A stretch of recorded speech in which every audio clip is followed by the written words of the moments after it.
Yo, what's up? This is Greg and that's Force Training Academy behind me, and today I'm gonna go through a couple of questions.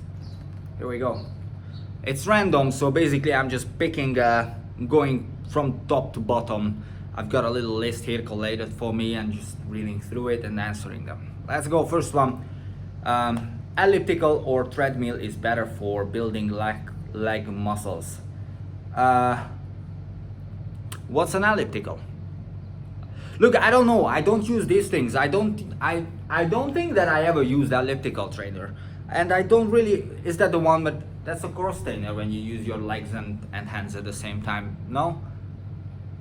Anyway, squat rack. That's the best for building leg muscles and actual athletic drills. So jumping, running, skips, all that kind of stuff. So yeah, real movements, nor treadmill nor elliptical. Okay, so do real movements. Get a basketball, go out to the basketball court and shoot the ball. Start doing squats, start doing leg presses, start doing sprints, slat pulls, slat pushes, all those kind of exercises. That's the best for building leg muscles. Next one, which fitness applications offer personalized training routines? Force Training Academy fitness application offers personalized training routines by contacting me, and then I will do an assessment with you, and then I'll put the training together and I deliver it to you, and then you got to do it. That's it really, and then I will follow up and make sure that everything is all right, and if you're screwing something up, we fix it, and something doesn't go the way it should, then we're going to alter the program or alter the exercises to fit you. It's truly personalized. Even a squat is personalized to your own abilities and physiology. I shouldn't use the word physiology.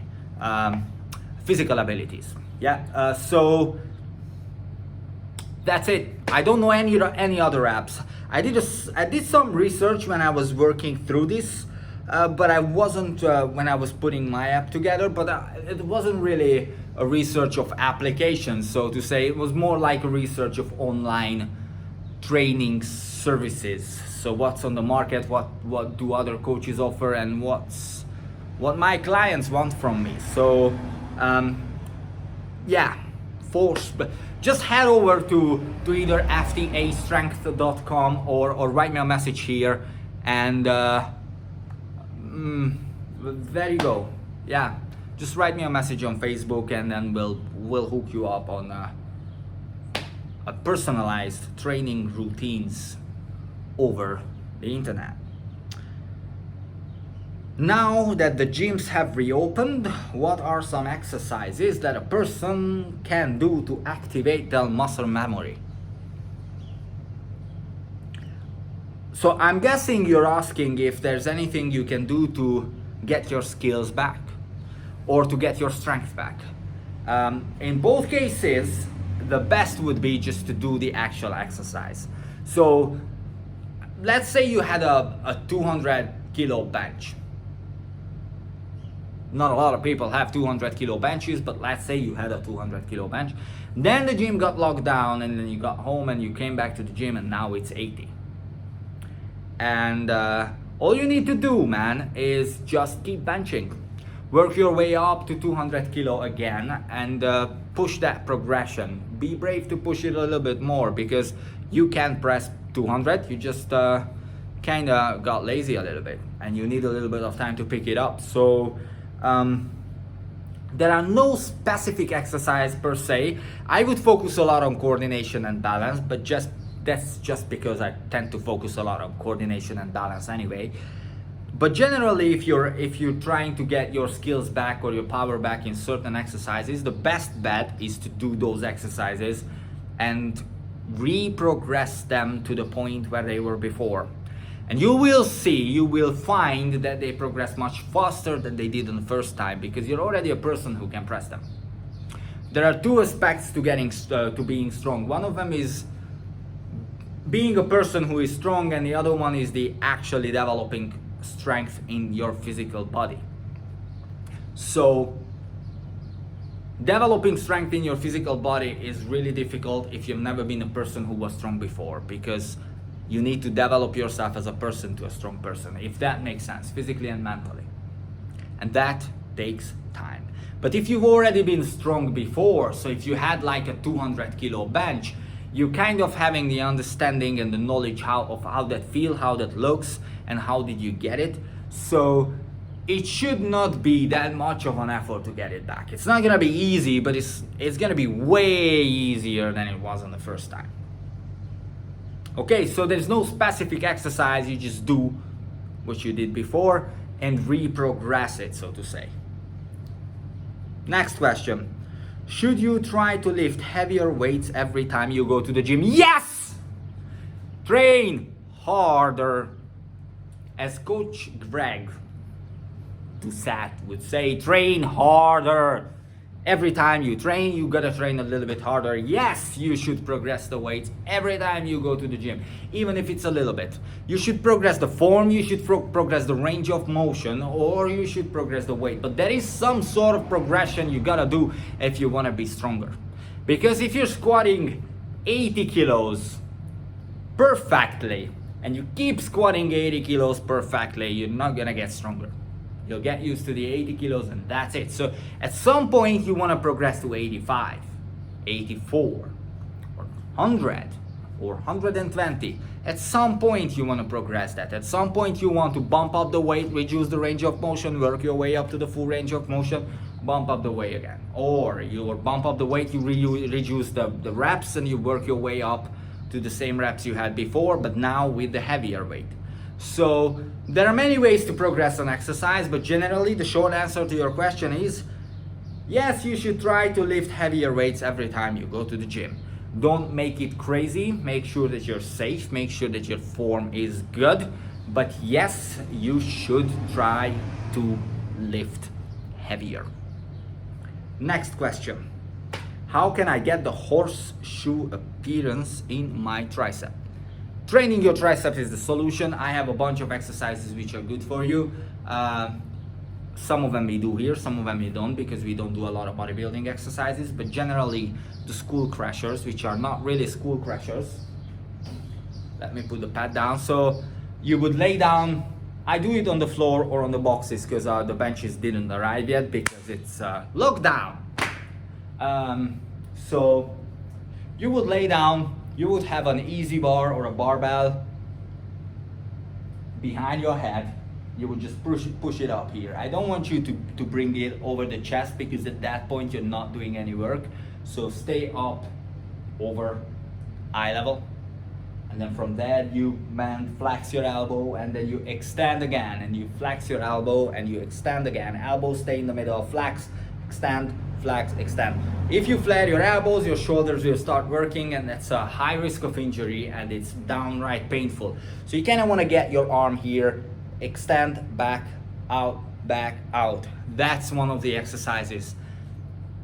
For example, actually that's one of the best exercises. Second is the push down. If you have a cable machine or rubber bands, you would hook it at a high hook, and you would go down, back up. You can alter the hand position, you can play with it, whichever is harder.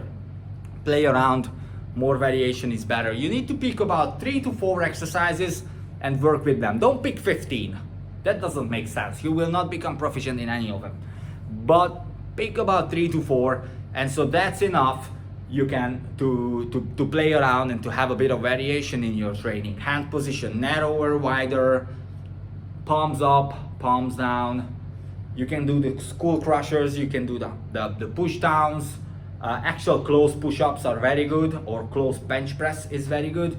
Or although the close bench press is kind of tricky because of the weight, it's not that stable, but close push-ups are really cool. One of my favorite is the school crushers. You go all out, and then you go chin crushers all out, and then you go chest presses all out with the same bar, same weight, as much as you can. That's one set. You have 3 to 4 sets to complete in a session. That is actually pretty cool for your tricep. Triceps looks like a horseshoe shaped muscle. That's the second part of the answer of the same question. So if you have a strong tricep and a low enough body fat level, which I don't have now, that's why it doesn't show, then it'll show and it'll look like a horseshoe. So all you need to do, no specific exercises here really, is to train your triceps so that it becomes strong and big, and you reduce your body fat levels with diet so that it shows. Hope this answers your question. Next one. Has any other person been documented to have been able to follow Mark Wahlberg's rigorous workout schedule for any extended amount of time? If so, who? Don't know.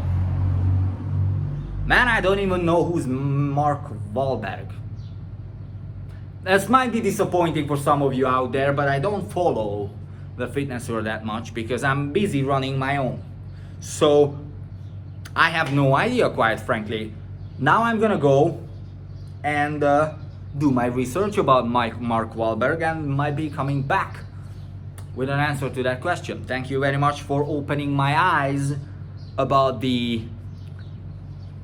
vast variation of the fitness world, because I don't know who this guy is and I don't know about his rigorous workout schedule. So I don't know who's able to follow it. I guess it's a really hard workout schedule and it's very difficult to follow. So, but I'm guessing people have been documented to follow it because everything is doable. Okay.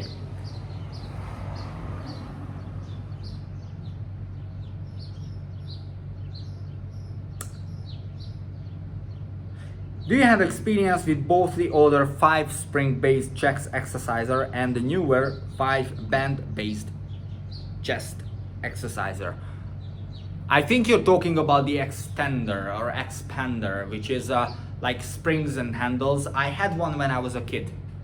I haven't had one since, simply because as I grew up, they kind of grew out of fashion. So, and I wasn't really into training until the age of like 22, 24, and by that time those things weren't around anymore. So probably I have some in the basement somewhere, but I haven't seen them a while. And when I saw the band variations, I just skipped on them because by that time I already had the rubber bands, so it wasn't really needed to buy them. That being said, I use a lot of rubber bands for chest exercises, and it is cool. It's really fun, amazing. The only thing I'm really cautious when you talk about spring-based chest exerciser is that it pinches. God, man, you stretch that thing, the spring stretches, so there's like little gaps between the steel, and oh God, no. Yeah, it scares the hell out of me. Like no. When it contracts, no. Whoa. Okay, so no, I don't have any experience with these things. I'm a little bit younger than that. I'm not that old school. Is it possible to build muscle in forearms when doing planks? What is this obsession with the plank, guys? The plank is completely, absolutely useless.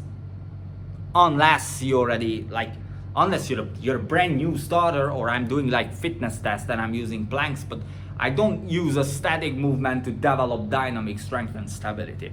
The function of the core is not to hold up against nothing. The function of the core is to hold up and provide stability against the forces of the moving limbs. So planks are far from the best exercises for core. Therefore, I don't do a lot of planks. In fact, I don't do planks at all. If I do static holds, that's mostly like hollow body hold, which is the inverted plank kind of thing. But I don't do planks. Planks, I find that they hurt people's back, and they load the lower back and the hip flexors, and they exactly load the opposite side of what you want to load. Because if you think about it, the gravity pulls you this way, so you're loading your chest. You don't at front delts. You don't want to load the front delts. You want to load the rear delts. You want posture. So front delts are overdeveloped in most athletes. So you're staying down here. Then, as you're holding that position, your butt is being pulled towards the floor, so to the front. To hold that up, you're gonna hold it's loading your lower back. So flexing your hip flexors and flexing your lower back, the front of the hip and the lower back, will just hold it. The quads needs to be flexed to hold it. That's not a good position. You want the opposite of it. So a hollow body hold will load the abs. Will load the glutes because you hold your feet, your legs extended. So there you go. Don't do planks. Planks are not your friends. Planks are evil. They are of the dark side. So yeah, especially not for forearms. What do you mean by training planks for forearms? So look, if you want to train your forearms, you can use grips, you can use pull-ups, you can use inverse curls. It's when your palm faces down. It's a horrible bicep exercise, but it's really good for the forearm. So if you want to do forearm exercises, do forearm exercises. Don't do planks. Don't do useless abdominal exercises to train your forearms. That doesn't make sense. How many hours does a typical session with a personal trainer last? Depends on the personal trainer. Usually I give 1 hour sessions. Sometimes when I work with the pro athletes, 1 hour is not enough, so it goes into 2. Sometimes it gets 3. But this is something what is decided between us. It's always discussed, right? So if you come to train with me and the session is gonna be 2.5 hours, I better tell you that it's gonna be 2.5 hours because you can plan your day, right? Sometimes it gets a little bit longer, sometimes it gets a little bit shorter. So allow like 15 minutes back and forth, but you can calculate around an hour unless it's stated otherwise. You know, time is time. We all get paid for time. Time is our most valuable asset. So roughly about 1 hour. What are the benefits, if any, of double underhand deadlifts? Obviously, it's the weakest deadlift grip, so you won't ever go near your regular working sets. But is there maybe possible tendon grip strengthening or anything out of the ordinary? You're gonna get a stronger wrist flexion and maybe a stronger grip as well. Because what tends to happen, but that's not about being underhand, right? What tends to happen if you have a bar in your hand, let me put this down. If you hold a bar in your hand and gravity pulls it, it's gonna, as it goes to the floor, it's going to rotate. Because you're hooking it, it has the ability to go against the least resistance, which is your grip, right? So if I'm hooking I don't know, what can I, here is this. You never knew that a hand sanitizer will be good for online coaching. Here it is. So hand sanitizer, you hold it. The path of least resistance, unless you have a hook grip. But then again, the thickness of the bar limits that. We use axles, so there's no hook grip here. So the path of least resistance is against your fingers. Fingers can open. So as you hold this and the gravity pulls it this way, pretend that it's vertical, okay? Gravity pulls it this way, it's gonna start opening up. And so it's gonna start rolling. And because both hands are in the same direction, it can actually roll. And you need to resist that rolling by squeezing as hard as you can, practically unroll your fingers all the time. So, you know, you got this game. We did this when we were kid testing forearm strength. One makes a fist and the other one tries to open it up. And it's very difficult to hold it. Once someone gets under your finger, it's very difficult to hold against that opening force. So when you hold not even double under or double under or double over, doesn't matter. When you hold a similar grip on both hands with a deadlift, you will have this rotational force to resist. That is very hard to resist. So you have an extra forearm training benefit to it. Yes, that is correct. That's why when we go for heavy deadlifts with a barbell, which we don't do too often, aka never, I always say that you should go with a mixed grip. If your goal is to lift heavy, then go with a mixed grip, because now the barbell has no way to rotate to two directions at the same time. So you're eliminating the rotational thing, and it effectively has to slide out of your hand, but now it's not trying to pry it open, if that makes sense.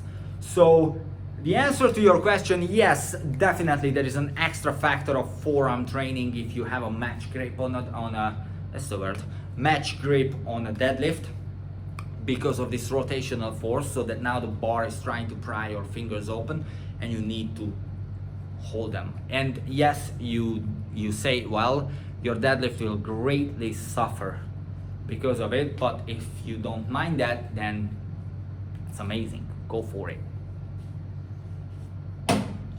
Next question. I think I'm running out of time. I give it like 30 minutes, so we have 9 minutes left. Nine.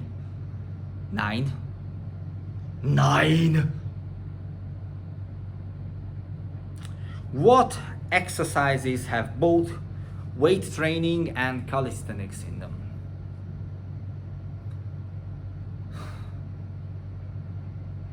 Really? Okay, so weight training is training with external load. Calisthenics is a training method which uses your body weight as a resistance. If you have weight,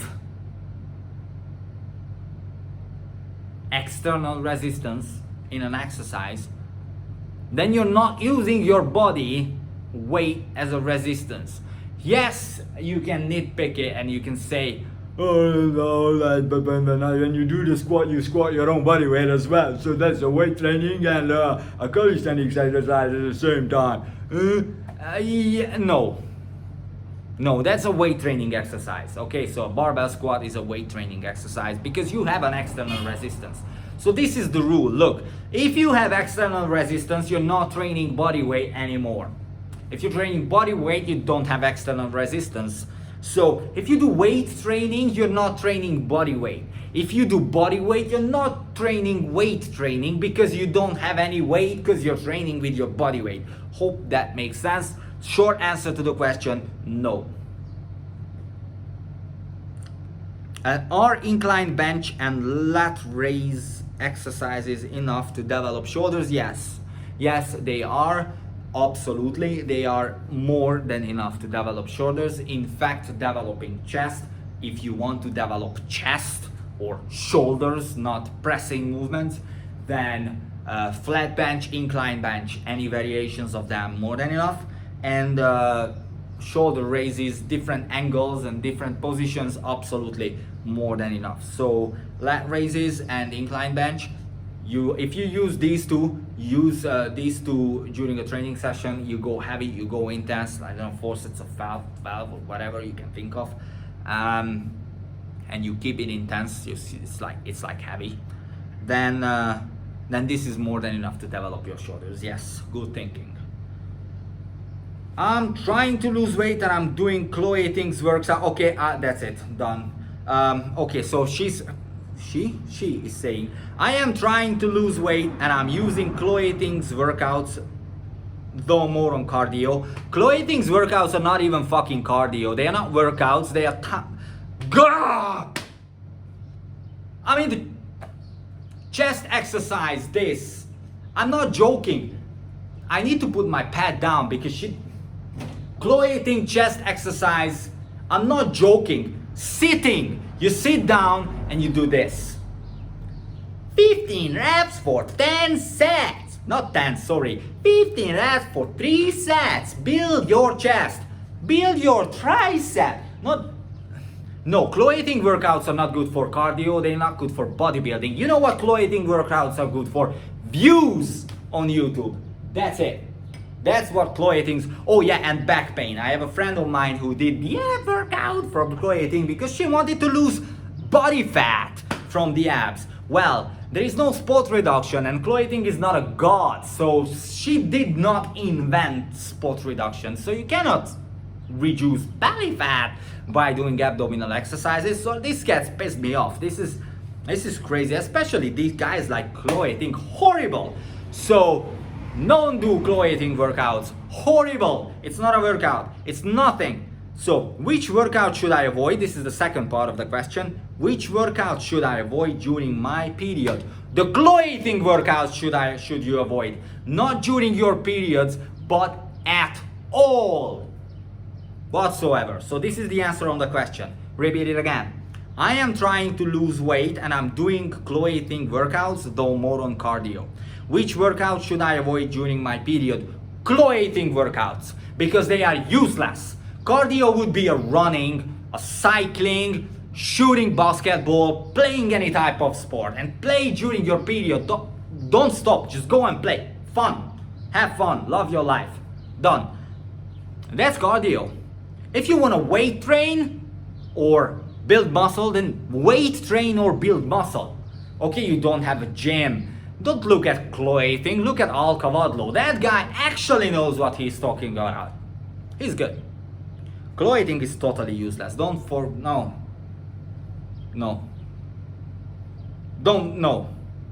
Okay, anyway, next question. Which exercise is harder and works more muscle groups? The standard push-up or the parallel bar dip? Parallel, oh yeah. When you got two like parallels and then you do the dips on them. The dips. The standard push-up is slightly, once you're conditioned well enough, standard push-up is kind of easy. So you will need to either progress it towards a one-arm push-up or add some sort of plyometric element to it, clapping, jumping, Superman push-ups, whatever. The parallel bar dip is much more difficult because you're using your whole body weight, so the feet is not on the floor, and of course you have a lot of options to play with body positions. So you can be upright, you can lean forward, you can really lean forward, turn it into more like a lever push-up. So the parallel bar dip is definitely working more muscle groups. You're working your arms way harder, working your abs way harder, and working your shoulder girdle and your chest, even your upper back. I'm guessing even your hamstrings way harder than the push-up. So that's your answer there. Do the portable pull-up bars that fit over a doorway damage the door frame over time? Depends on which kind you use. There are ones which you can screw in, like they have a little thread inside and you turn them, they sort of tighten into the doorway. They can leave a spot. I don't think that you're strong enough to actually drill the doorway with them. There are ones which you need to drill up. Obviously they will damage the doorway, the door frame you mean. And there are the ones which sort of like hang on. I'm guessing they might leave a mark where the rubber feet are, but I don't think it's a major issue. So I would say yes, a little bit, yeah. Some of them does.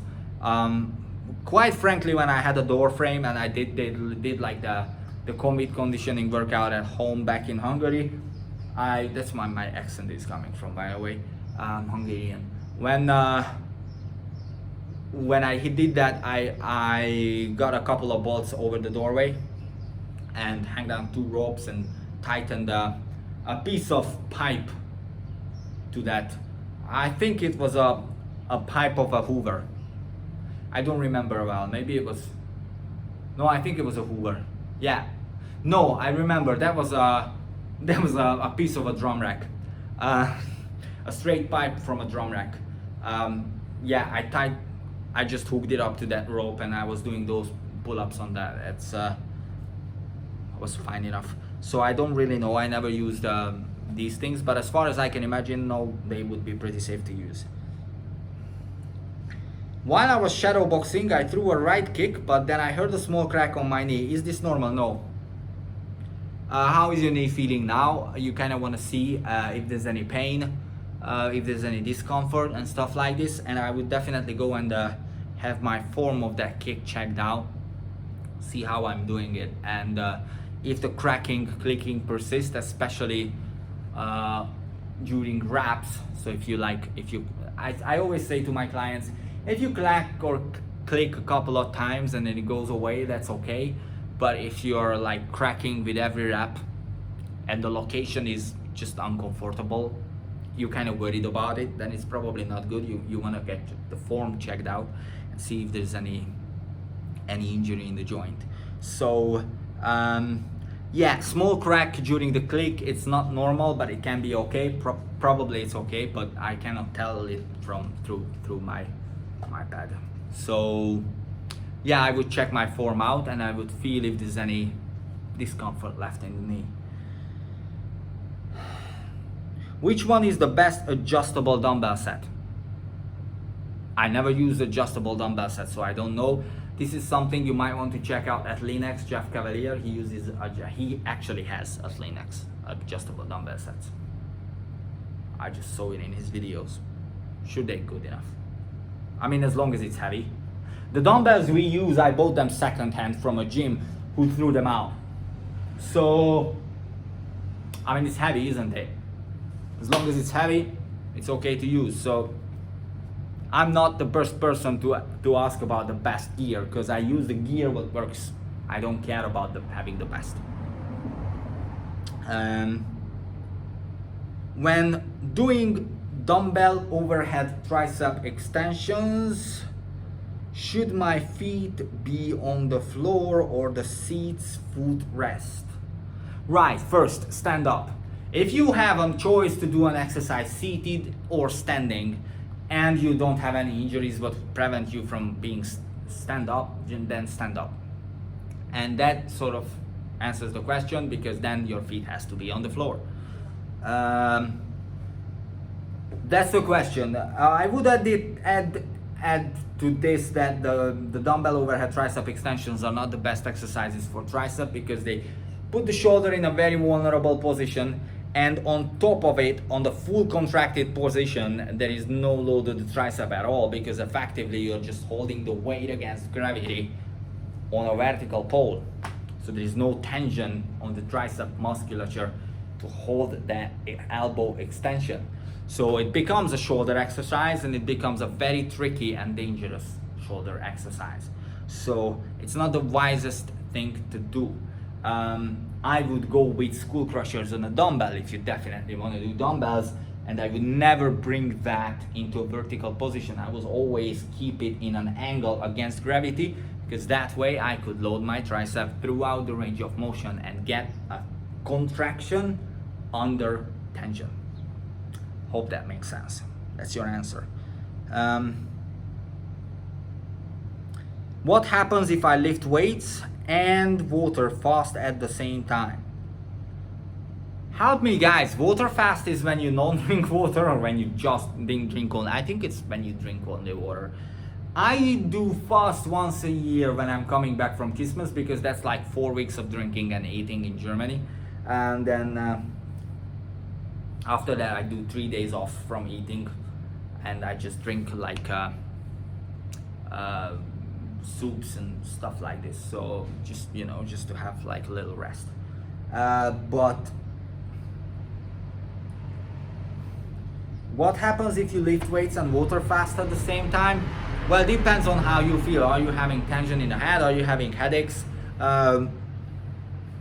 Test it. You probably need to go lighter. You probably need to drop the intensity, but fasting is not the best idea anyway, in my opinion. Generally, I don't see why you shouldn't be able to lift during fasts.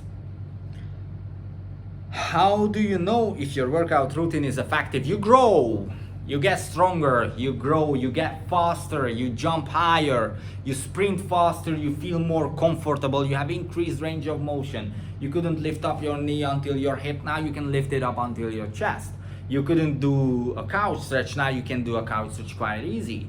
You couldn't jump up on 2 boxes at the same time, now you can jump up on 2 boxes comfortably. You couldn't squat with 100, now you can squat with 100. you get stronger.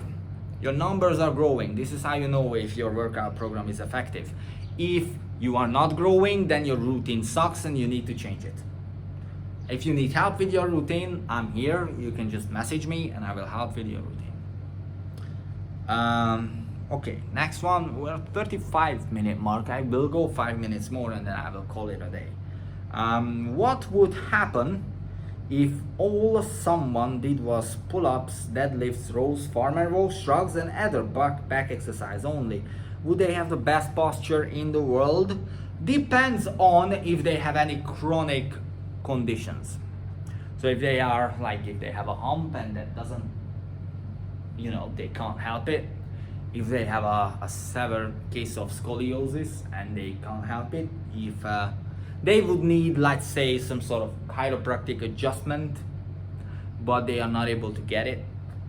So generally, like, look, if an average Joe without any kind of conditions, any kind of conditions, you know, restricting conditions, would do pull-ups, deadlifts, rows, farmer rows, shrugs and back exercises and they would actually know the best form for these exercises and willing to load it and willing to challenge themselves and would follow recovery protocols and all that stuff, then yes, they would have the best posture of the world. In fact, they would have strong arms, they would have insanely strong legs, they would have insanely strong and good looking upper body, including the abs, the chest, the traps, the arms, everything. Okay, pull-ups and deadlifts and farmer walks and rows are compound exercises, means they train the whole body, they train all the muscles in your body, even your face if you make faces when you deadlift heavy. So yeah, they would, and they would look good, and they would be very, very freakishly strong. So that's a good invitation for you to try such a program. What's the best 14-day workout challenge? Work out for 14 days, done. Oh, there's another one. Work out for another 14 days and another 14 days and do this 14 times. That's a good challenge. Keep working out. What are some things people do in the quest for abs? Everything! They are even willing to follow Chloe eating videos. Everything. Quest for abs. Like, oh my god, I want to do abs. You go to the gym, I want to get abs. I don't want to do those deadlifts. I don't want to do those squats. Give me abs now. They do everything for abs. Abs is everything. Unfortunately, it doesn't work that way. Unfortunately, it's much more simple. There is no such thing as spot reduction, so you cannot lose your belly fat. You need to lose your body fat to the point where there is none or a little fat left over your abs, so your abs show. Did you ever see like super skinny people? They have abs. They have freakish six packs because their body fat level is so low because they're super skinny. So like unless they are starved and they have weird conditions and gut inflammation, in which case it goes all bumpy from inside. But generally a skinny person will have abs. So in order for you to have abs, you just gotta be skinny. And I mean, people tend to do everything for abs but what necessary to get abs, which is train hard and eat less. And then you've got like, you know, your weight training, you're eating less and you're doing cardio, you're gonna have abs done because you're gonna burn off your body fat. It's probably gonna take a while, but well, that's the way it works. Doing Chloe thing videos will not make it faster. In fact, probably will make it slower because you're actually thinking that you're doing something, although you're not. Next one, and probably the last one. I'll go one more after. How many bicep curls should you do a week? Look, if you want to grow your bicep, I'm guessing that's the goal, then you would go 8 to 10 sets of 40 seconds per week. So that's 2 sessions. Mind me, that's spread out for 2 sessions, so you can actually go heavy enough. So in one training, one muscle group or movement pattern would be trained 8 to 10, this was bullshit, 6 to 10 sets per session, quite intense, quite heavy sets. So you can give it to the bicep, feel free. And then you would do another session during the week where you again attack your bicep. In total, I think about 20 sets per muscle group, per movement pattern. And then I spread them out. So there is always a bicep-based exercise somewhere, whether it is a pull-up, whether it is a curl, whether it is a bent over row or something. But I'm watching out that there is enough load for those muscles as well to grow. I'm not doing a lot of curls. Maybe there is every 2 weeks, there is one day when we are focusing on the arms, especially on the bicep, because a lot of exercises what we do here, including slat pulls, tosses, deadlifts, pull-ups, bent over rows, all that, things of that nature, athletic movements, they all involve the bicep in one way, shape or form. So sometimes from a leg day, you've got a sore arm. It happens. But generally, if you're thinking about not doing anything, just bicep curls and get your arm grow, then 20 sets of 40 seconds intensive work per week would do it perfectly. How is working out at home better than working out at the gym? Depends on your equipment and depends on your knowledge. It's cool to work out with your body weight, but you gotta have an insane amount of knowledge so that you know what you're doing. A gym makes it a little bit easier. Well, actually makes it a hell of a lot easier, because it's easier to be motivated. It's easier to have inspiration from different people, different exercises. Most of them are crap, depends on where you go, but yeah, there is an environment of training which motivates and coaches you by the fact that you're there. So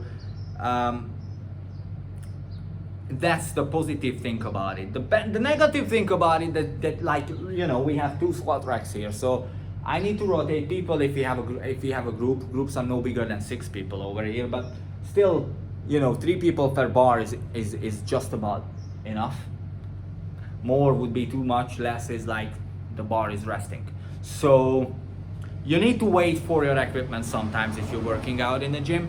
And sometimes, or most of the time, gyms can be also intimidating, and there is a bit of a show off going on every now and then. So that's the negative side of it. The positive side of it is there is equipment, there are more exercise varieties, and it's easier to pick up knowledge. So there is good and bad in both. Working out home is better because you're in privacy and you're not dependent on gym opening time, but it's also worse because your exercise choices are very limited and your knowledge has to be much higher. And it's also better because it forces you to learn if you want to keep progressing. That's it. And the last question, and I need to go to eat something, is it better to push, pull, leg and abs split 3 or 6 times? What? It is better, okay, so try it again. Yeah, it's time to eat. Is it better to do push, pull, leg and abs split 3 or 6 times a week? So are you asking if it's better to do it 3 times or if it's better to do it 6 times? Or are you asking if it's better to do push, pull, leg and abs split 3 or 6 times a week or something else? Anyway, I'm gonna answer both questions. 3 times or 6 times a week depends on your goal. If you do push, pull, leg and abs every training session, then probably 3 days per week is enough. Because if you can do it 6 days per week, that means you gotta do it mostly on consecutive days. That means that you're tired, you're training on sore muscles, you can never recover. That's not good. Okay, so, or you're training like a pussy, you're not going hard enough, and so you're not sore, you don't need to recover. But guess what, if you don't need to recover, you gave nothing to recover from, you're not getting stronger. You're doing moderate intensity cardio, little bit better than Chloe thing, but still not good enough. So Yeah, 3 times per week if you go heavy and intense enough with a full body split, which is push, pull, legs and abs, then that would be sufficient. That would give you plenty of variety and exercise choices and time in the gym. So that's good. 3 times per week is good.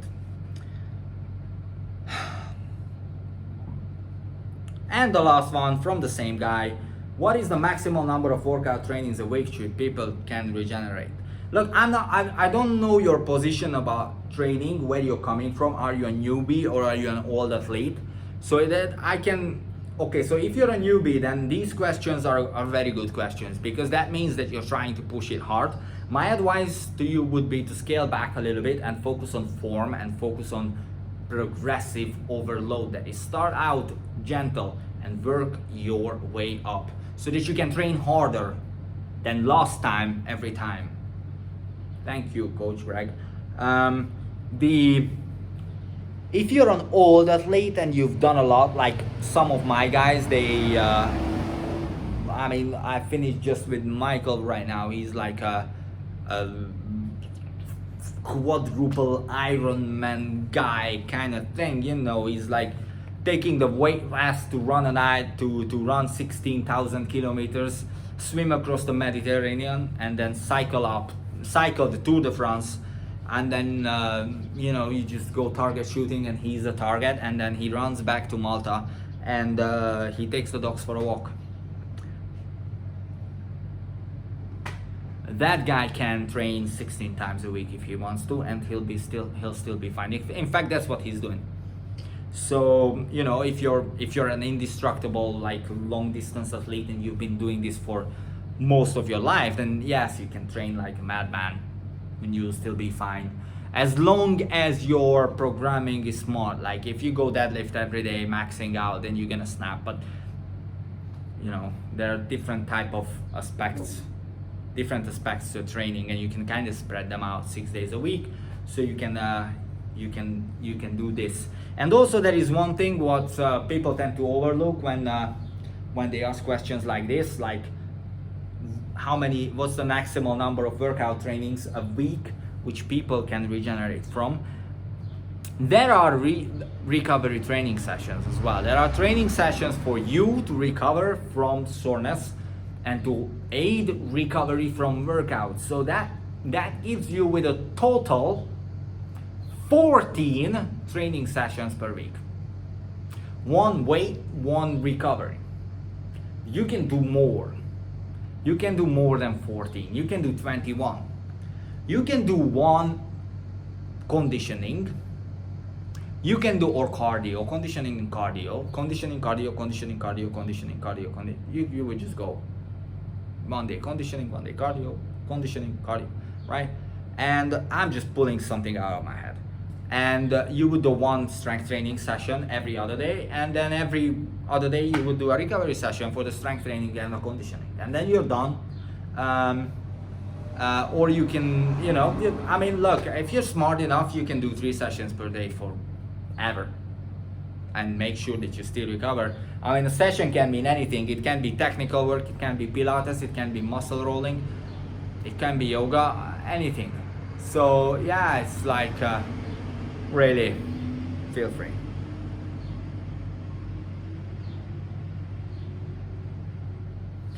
That's a good one. I almost skipped it closing the video down, but here it is. What are the roles of exercise, fitness, and health in the performance of the sports person? Everything! Exercise, fitness, and health in the performance of a sport person is everything. Exercise, so sport-specific exercise, is aimed to make you stronger, more agile, faster, more efficient, and safer in your sport. So what I help with my athletes is to be able to produce more force with more confidence in the skills they need for their chosen sport, to be able to recover faster and to be able to stay safer whilst they play their sports. And I do this with exercise and working on their general fitness levels. So exercise and fitness is everything for sport performance. If you don't exercise and you don't train your fitness and you're an athlete, you're effectively not practicing your craft, and you're not gonna develop, you're gonna fail. Okay, that's that for today. I really gotta go because I'm starving, and yeah, that's it. I'll be back tomorrow with another Q&A. I'm just running through the questions. There are like 7 million of them, so thank you very much for sending me all of these beautiful, amazing questions. Keep sending them. This is awesome. So I'm gonna make a video of this like either every day or every other day, and yeah, just stay tuned. Please don't forget to subscribe and hit that bell notification button, and follow the gym, follow the live feed. It's actually becoming quite fun now that the lockdown is over. Sports starting, athletes starting, so it's becoming a little bit buzzy. I'm gonna upload training videos as well. What's happening for now, it's a little bit chaotic because everyone just started to come in, but hey, that's the fun of it. Anyway, thank you for watching. See you later.